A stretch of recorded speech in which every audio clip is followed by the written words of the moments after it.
Obrigado por nos acompanhar nesta transmissão do culto a Deus na Primeira Igreja Batista do Pará. Somos uma igreja que expõe a palavra de Deus e cremos que a Bíblia é inerrante, infalível e suficiente para nos tornar mais parecidos com Jesus. Queremos te encorajar a estar conosco em nossos cultos presenciais aos domingos, às quartas e aos sábados. Assim, poderemos celebrar juntos o Deus vivo e aprendermos mais as verdades de sua palavra.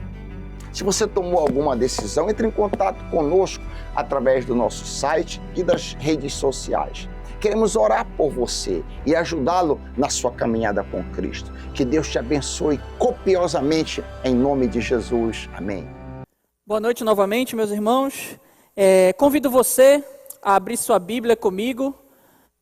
Primeira carta de Pedro. Abra aí a sua Bíblia. Primeira carta de Pedro, capítulo 2. Nós vamos nos deter hoje nos versículos 11 e 12. 1 Pedro, capítulo 2, versículos 11 e 12. Eu vou ler aqui na NVI. Diz o seguinte: Amados, insisto em que, como estrangeiros e peregrinos no mundo, vocês se abstenham dos desejos carnais que guerreiam contra a alma. Vivam entre os pagãos de maneira exemplar, para que, mesmo que eles os acusem de praticarem o mal, observem as boas obras que vocês praticam e glorifiquem a Deus no dia da sua intervenção.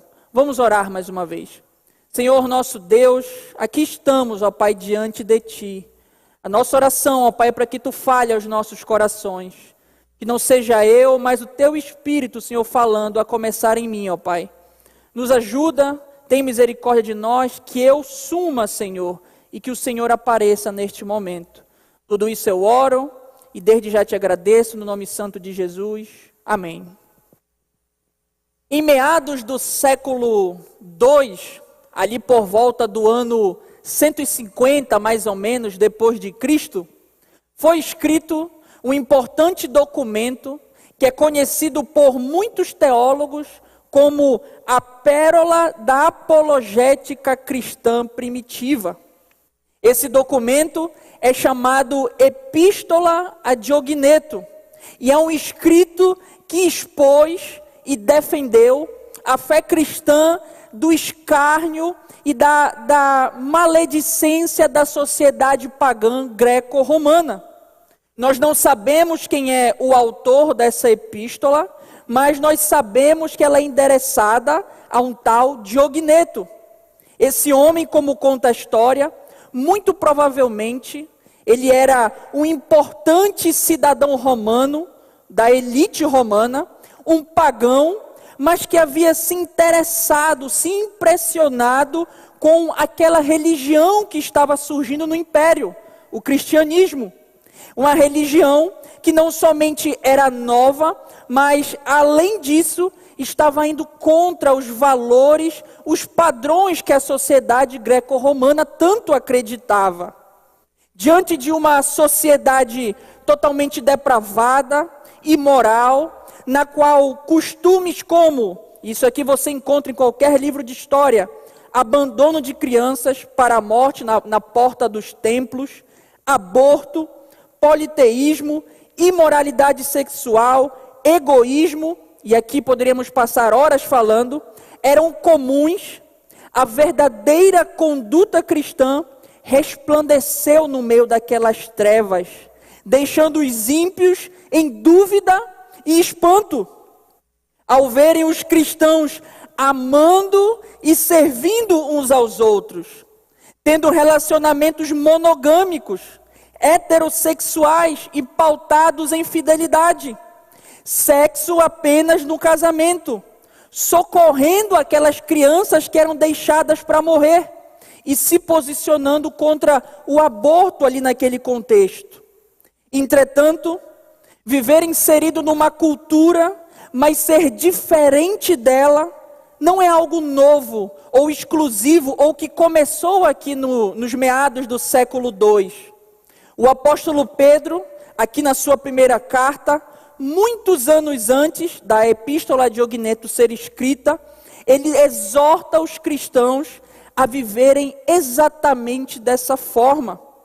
Essa carta, 1 Pedro, foi escrita ali por volta do ano 64, 65 depois de Cristo, e tinha o objetivo de encorajar os seus leitores a manterem, em meio às aflições, a perseguição, uma conduta pura, digna daqueles que professam a fé em Jesus Cristo. No contexto de Pedro, os cristãos eles estavam experimentando o início do que alguns anos depois se tornaria uma perseguição generalizada por parte do Império Romano contra ali os cristãos e o cristianismo. Ao mesmo tempo, fica bem claro ao longo da carta de Pedro, que o sofrimento não anula a nossa responsabilidade como cristãos. É um fato, e quando você lê a carta de 1 Pedro, você percebe isso. É um fato que o sofrer, ser perseguido por ser cristão, estava cada vez maior, estava crescendo. Porém, mesmo diante daquilo tudo, de todas as dores que eles estavam sofrendo, Pedro e nem a Bíblia como um todo não deixa justificativa para nós vivermos uma vida que não seja coerente com a fé que nós dizemos ter no nosso Senhor Jesus.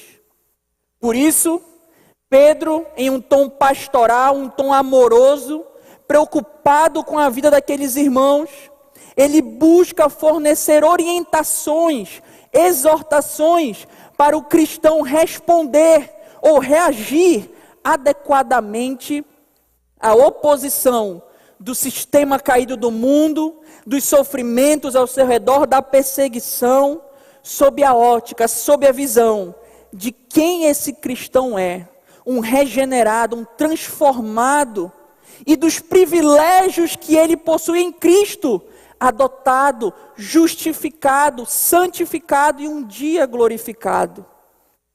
Nessa noite, portanto, nós veremos que todo aquele que foi transformado por Jesus é chamado a ser um exemplo.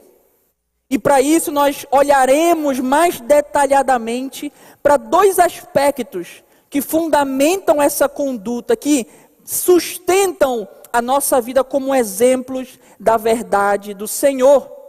Dito isso, o primeiro ponto e o primeiro aspecto que eu gostaria de considerar com os irmãos, está lá no versículo 11. Eu chamei de vivendo de maneira distinta. Vamos ler novamente o versículo 11. Amados, insisto em que, como estrangeiros e peregrinos no mundo, vocês se abstenham dos desejos carnais que guerreiam contra a alma. Quando nós olhamos para o contexto da nossa passagem, nós vemos que Pedro está chamando os seus leitores a viverem em santidade, viverem separados para Deus.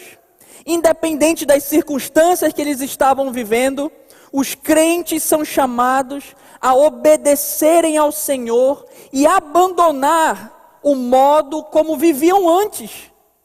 Na verdade, tendo em vista quem nós somos e os privilégios, como nós acabamos de falar, que temos na nossa união com Cristo, nós devemos buscar ser santos, como é santo aquele que nos chamou. É o que Pedro vai ensinar lá no capítulo 1, do versículo 13 ao versículo 15. Mais à frente, já entrando no capítulo 2, do versículo 1 ao versículo 10, nós vemos que o apóstolo continua esse chamado à santidade. E aqui nesse trecho, ele começa exortando os crentes a deixarem, a se livrarem de tudo aquilo que não condiz com uma vida regenerada. E ao invés disso, a ser alguém que deseja ardentemente o conhecimento de Deus revelado nas Escrituras. Junto a isso, ele também lembra os crentes que eles não são como aqueles que rejeitaram a Cristo, a pedra viva, mas eles são, na verdade, como você lê lá no capítulo 2, versículo 9, texto conhecido de muitos, raça eleita, sacerdócio real, nação santa, povo de propriedade exclusiva de Deus, cuja missão é proclamar as virtudes daqueles que vos chamou das trevas para a sua maravilhosa luz. Agora, aqui no versículo 11, até o versículo 12 do capítulo 3, há uma mudança na argumentação, na escrita de Pedro. Ele sai da descrição de quem o crente é, quais os seus privilégios em Cristo e o que ele foi chamado a fazer, e parte para uma exortação sobre quais são os deveres do crente, quais são aquilo que ele precisa fazer em virtude de quem ele é, enfatizando a necessidade de um caráter submisso dentro dos diversos relacionamentos que eles se encontravam. Por exemplo, você vai ler, se você pegar para ler do versículo 11 até o versículo 12 do capítulo 3, você vai ver que Pedro nos chama a ser submissos ao governo, ao Estado, ao trabalho com nossos superiores, sermos submissos na nossa família, na nossa igreja em que nós estamos em comunhão. Além disso, ele exorta que o comportamento do crente deve ser totalmente diferente daqueles que estão ao seu redor. Assim sendo, Pedro começa aqui no versículo 11, chamando os seus leitores de amados. Quando ele fala dessa forma, o apóstolo está indicando que ele não somente está mudando de assunto, mas também demonstrando que aqueles crentes, aqueles irmãos que estão recebendo esta carta, eles não são alvo somente do seu amor, como pastor, como apóstolo, mas especialmente alvos do amor de Deus, que os elegeu, os santificou e os chamou para viverem uma nova vida. Essa expressão, ela traz um senso de obrigação, um senso de dever para aqueles leitores. Porque, note, uma vez que eu, como cristão, entendo que sou o alvo do amor de Deus, há uma vontade de corresponder a esse amor por meio da minha obediência, tanto a Deus, quanto, consequentemente, a liderança instituída por Deus. Seja aqui no caso Pedro e os demais presbíteros que ali organizavam e lideravam aquelas igrejas. Para o cristão, o amor e a obediência estão fortemente ligados, estão intimamente ligados, melhor dizendo. Nós podemos dizer, inclusive, que a obediência é a expressão do nosso amor a Deus. Isso aqui é importante, eu vou repetir. A obediência é a expressão do nosso amor a Deus. O próprio Jesus ensinou isso em João capítulo 14, versículo 15. Se você quiser me acompanhar. João capítulo 14, versículo 15. Jesus diz: se vocês me amam, guardarão os meus mandamentos. Tempos depois, o apóstolo João, que escreveu o Evangelho, quando ele vai escrever a sua primeira carta, ele reforça exatamente esse ensino, mostrando ainda que a obediência ao Senhor não somente é uma expressão do meu amor a Deus, como também é uma marca, um distintivo do verdadeiro crente. Olha lá comigo, 1 João capítulo 5, você está lá em João, avança aí uma dezena de páginas e vai lá para 1 João capítulo 5, versículos 1 a 3. Olha o que João vai dizer para a gente. 1 João capítulo 5, versículos 1 a 3. Todo aquele que crê que Jesus é o Cristo é nascido de Deus. E todo aquele que ama o Pai, ama também o que dele foi gerado. Assim sabemos que amamos os filhos de Deus, amando a Deus e obedecendo aos seus mandamentos, porque nisto consiste o amor a Deus, em obedecer aos seus mandamentos. e os seus mandamentos não são pesados, não são um fardo. Por isso, logo após falar com esse tom pastoral, amoroso, lembrando que aqueles leitores são alvos do amor de Deus, Pedro vem e deixa a sua exortação, como nós lemos na continuação do versículo 11. Insisto, ou exorto, em que, como estrangeiros e peregrinos no mundo, vocês se abstenham dos desejos, das paixões carnais que guerreiam contra a alma. Quando Pedro representa os crentes como estrangeiros e peregrinos, ele está comparando o grupo de cristãos a esses dois grupos distintos, mas que juntos reforçam uma mesma ideia. Os cristãos são diferentes do mundo. O primeiro grupo, aqui na NVI chamado estrangeiros, mas em algumas outras traduções está peregrino, faz alusão a uma pessoa de determinada pátria, habitando em um país distinto do seu, mas que ainda assim mantém a sua própria cidadania. O segundo grupo, que aqui na NVI está peregrino, mas em outras está forasteiro, se refere à pessoa que está em um determinado lugar por certo tempo, mas não é residente daquele local, está ali de passagem. Resumindo tudo isso, o que Pedro está querendo ensinar com essa comparação é que os cristãos são, primeiro, como estrangeiros neste mundo, no sentido de que estão no mundo, eles habitam aqui, mas eles não pertencem a esse lugar, eles não são daqui. Os cristãos são de uma pátria celestial, e mesmo vivendo no mundo, cercado por ele, eles permanecem diferentes, distintos, mantêm a sua própria cidadania. E dois, são como peregrinos, no sentido de que eles estão apenas de passagem por esse mundo caído, rumo à pátria celestial, rumo a Jerusalém celestial. Seu lugar de novo não é aqui. É como o apóstolo Paulo afirma em Filipenses 3:20, mas a nossa pátria está nos céus, de onde também aguardamos o Salvador, o Senhor Jesus Cristo. Portanto, qual deve ser a atitude prática do que o crente que vive como um peregrino, um estrangeiro, como ele deve viver? Pedro responde na continuação do texto: se abstendo, se afastando das paixões carnais que guerreiam contra a alma. A imagem que o apóstolo pinta aqui é de literalmente um campo de batalha. Os desejos, imagine, os desejos da carne vindo, furiosos, como aquele exército contra a vida, a alma do cristão.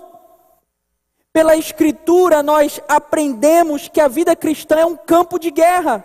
Inclusive, aqui abro um parêntese, os metanoias e agora a UNAD estão até inclusive estudando um livro que é esse tema, né? Guerra.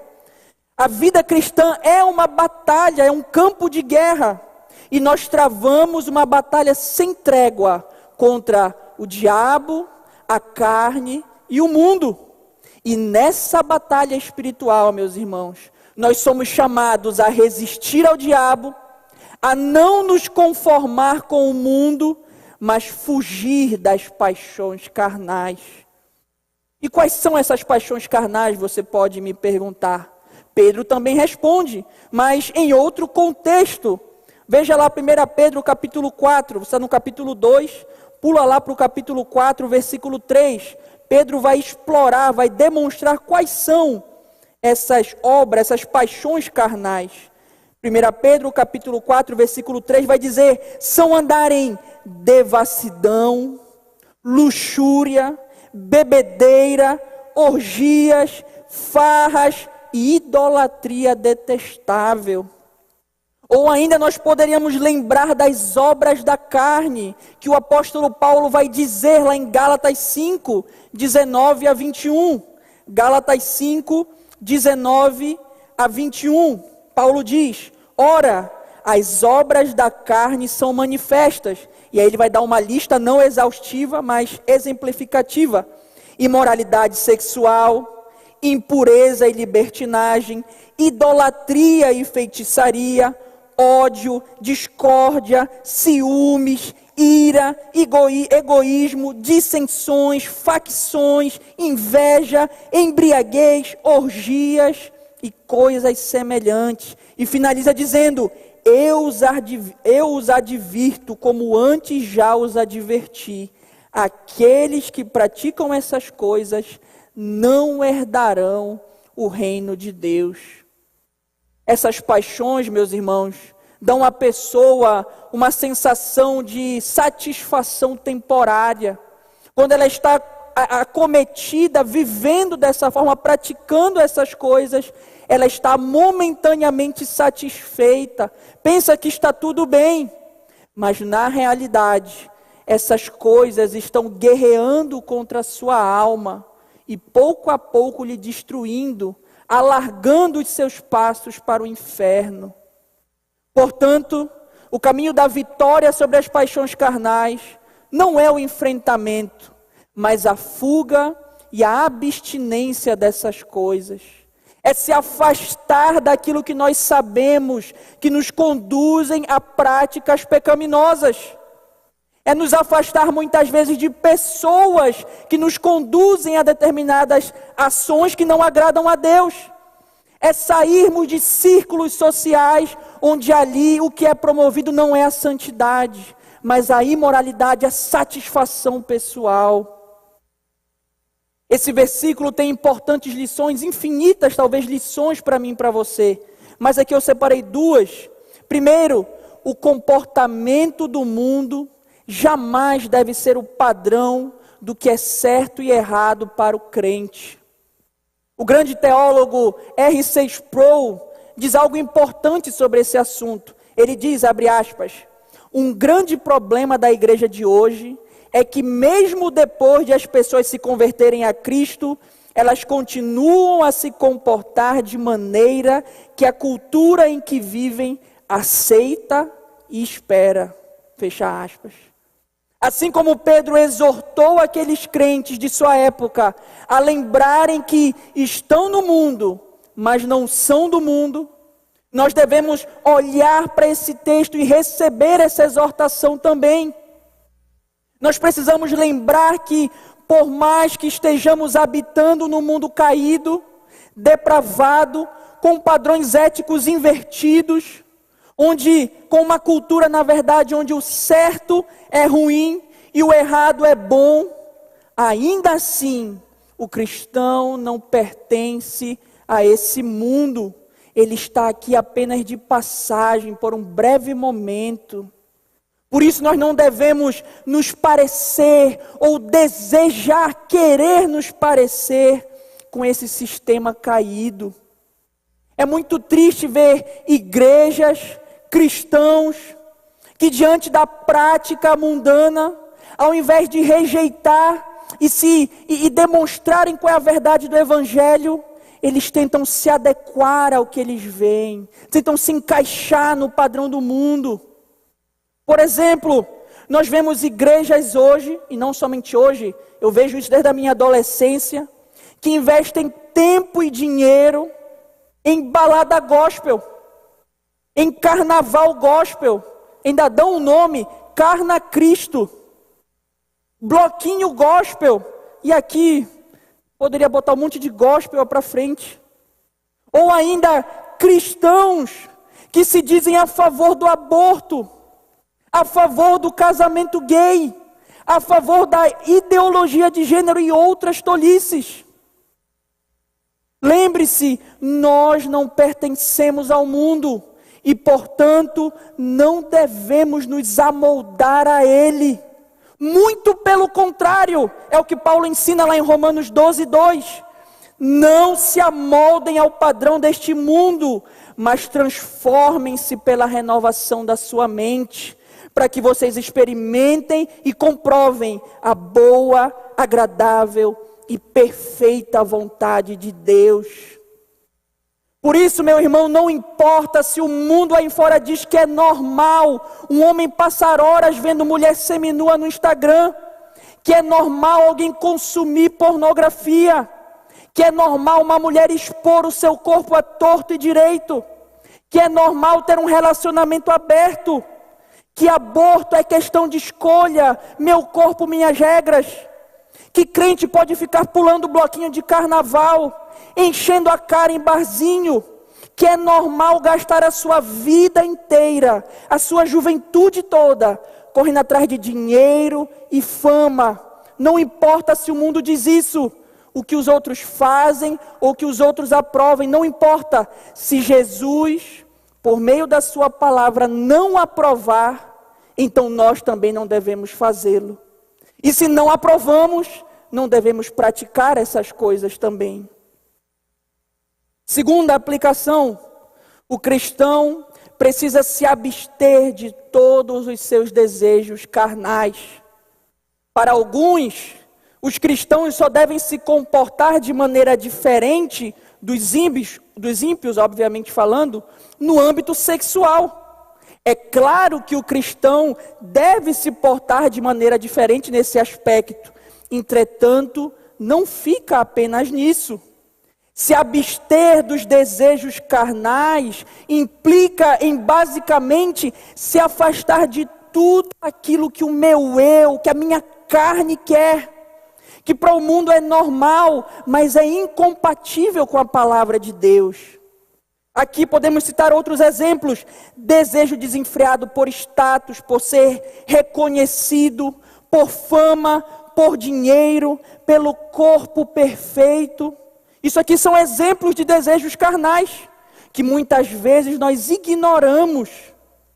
São desejos que a sua carne, que a minha carne quer, mas quanto mais você cede a eles, mais você se afasta de Deus, e cada vez mais você vai se tornando um idólatra de si mesmo, semelhante aos ímpios ao nosso redor.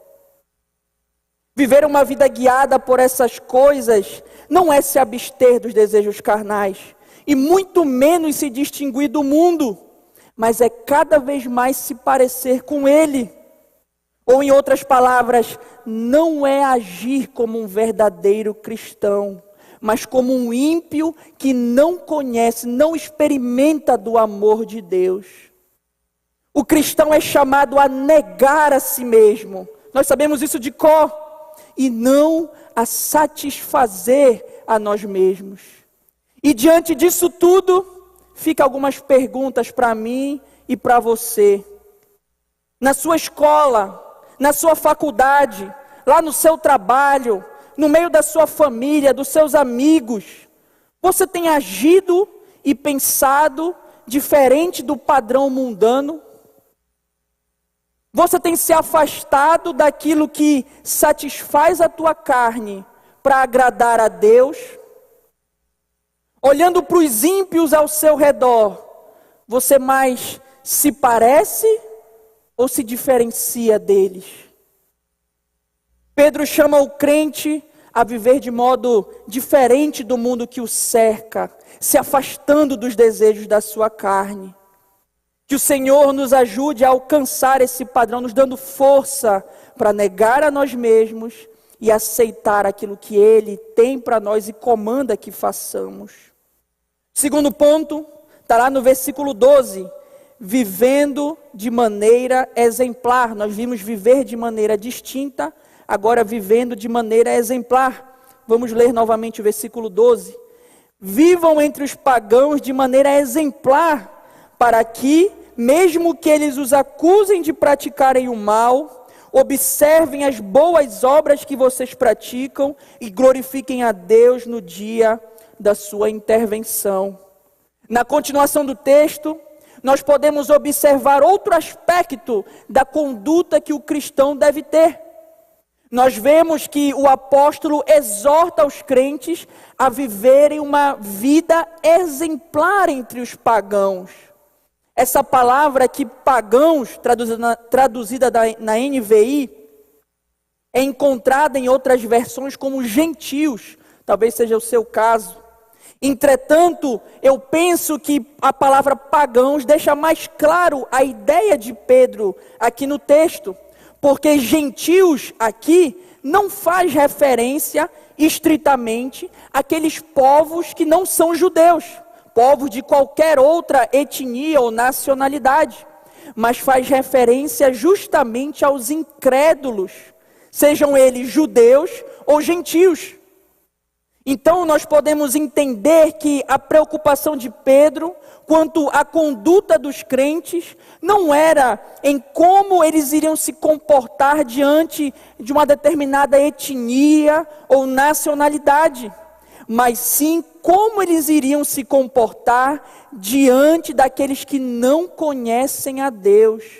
E na verdade são chamados a ser exemplos para essas pessoas.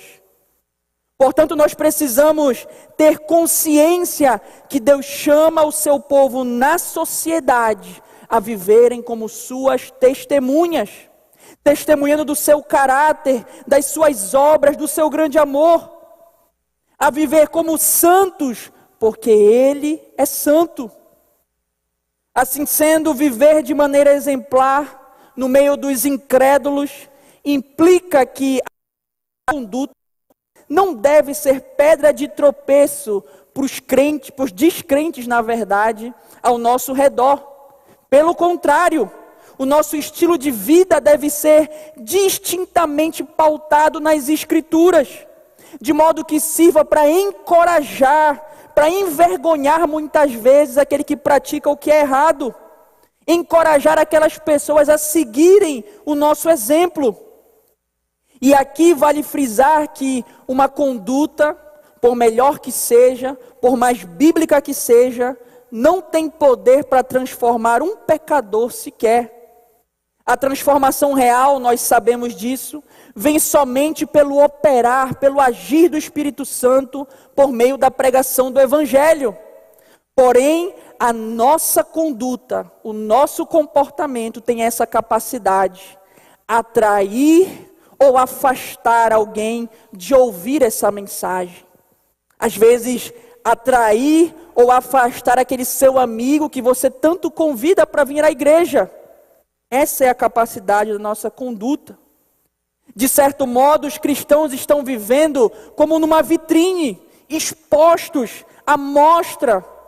A nossa conduta, obras, palavras, aquilo que dizemos, postamos, pensamos, são constantemente avaliadas pelos não cristãos, que querem ver se em nós há uma integridade de vida, se nós vivemos de acordo com aquilo que nós professamos acreditar. O outro lado também é verdade. Muitos observam os crentes com o objetivo de encontrarem algum erro, alguma falta, para falarem contra o Evangelho. Quem nunca, e aqui, isso aqui é dolorido para todos nós, né? Quem nunca fez algo errado, e aí ouviu aquela famosa frase, não era tu que era crente? Ou então você fez aquilo, e aí a pessoa chega e fala, imagina se tu não fosse crente. Que vergonha para nós, mas principalmente para o Evangelho. Esses exemplos ilustram bem o ponto de Pedro aqui no texto. Enquanto o crente tiver um comportamento totalmente diferente da Escritura, mas parecido com o mundo ao seu redor, ele será alvo de escárnio. E pior, trará vergonha para o Evangelho que diz acreditar, que diz seguir. Por outro lado, quando a sua conduta é distinta, é exemplar, o cristão pode experimentar aquilo que Pedro está comunicando nesse versículo. Leia lá, versículo 12, a continuação. Mesmo que eles os acusem de praticarem o mal, observem as boas obras que vocês praticam e glorifiquem a Deus no dia da visitação, da intervenção ou visitação. O que Pedro está dizendo aqui é que os cristãos devem se esforçar para ter uma conduta tão exemplar, a ponto de as acusações maledicentes dos incrédulos serem sempre infundadas, ou em outras palavras, serem mentiras. Traduzindo isso, se for para falar mal de mim, que inventem algo e não que comprovem realmente o meu erro ou o meu pecado ali. O nosso objetivo é que quando formos acusados de sermos malfeitores, o registro da nossa conduta cristã revele as boas obras, uma ausência de vícios, de falhas, e ao agir assim, o cristão faz com que, como Pedro está ensinando, os ímpios observem essas boas obras e glorifiquem a Deus no dia da intervenção ou visitação, dependendo da tradução. Esse dia da intervenção aqui no nosso texto não deve ser entendido como fazendo referência ao juízo final, uma vez que é difícil pensar e esperar que os descrentes, no dia que serão condenados eternamente ao inferno, estarão glorificando a Deus. Portanto, nós podemos entender aqui que esse dia nada mais é do que aquele dia em que o Senhor demonstra graça, misericórdia sobre a vida de um ímpio, transformando o coração daquela pessoa. E quando aquele camarada que era descrente, agora confia no Senhor, começa a glorificar a Deus, ele lembra dos cristãos, dos bons testemunhos que ele viu ao longo da sua vida e que muitas vezes o atraíram para ouvir a palavra ou para perto do Senhor. Essa interpretação, por exemplo, é defendida, nomes talvez conhecidos, Reverendo Hernandes Dias Lopes vai defender isso, o pastor John MacArthur também explica dessa forma, e pode muito bem ser ilustrada na vida de Paulo, o apóstolo Paulo. Quando você lê e você estuda a história de Paulo, você vê que ele foi um homem que acusou, um dos homens que acusou Estevão, que esteve ali confirmando para que Estevão fosse apedrejado e morto. Mas quando Paulo, ali depois da sua caminhada, foi convertido ao Senhor, quando recebeu a misericórdia de Deus, muito tempo depois ele glorifica a Deus e começa a dizer, a lembrar daquilo que ele viveu, daquilo que ele passou com alegria, porque foi atraído pelo testemunho de um homem piedoso como Estevão. Como diz João Calvino a comentar esse texto, Deus emprega a vida santa e honesta do seu povo como uma preparação para reconduzir os extraviados, os perdidos, ao caminho certo. E diante disso tudo, eu te convido a avaliar a tua vida e responder sinceramente no seu coração. Será que você tem tido um comportamento exemplar no meio em que você está inserido? Será que na sua turma, no seu trabalho, na sua família, nas redes sociais, você tem dado exemplo de um bom cristão? Se algum descrente lhe acusar de ser mentiroso, fofoqueiro, rebelde, uma pessoa que se ira fácil, que chama palavrão, que cola nas provas, que fala mal dos outros, vive murmurando, é um adúltero, pornógrafo, descontente, orgulhoso, se ele falar alguma coisa disso aqui, ele estará mentindo a seu respeito ou falando a verdade do seu caráter? O seu testemunho diante dos homens tem glorificado a Deus ou tem envergonhado ao Evangelho? Pedro está deixando claro àqueles leitores e a nós também, que não importa como os outros se comportam, o que importa é como nós, cristãos, nos comportamos.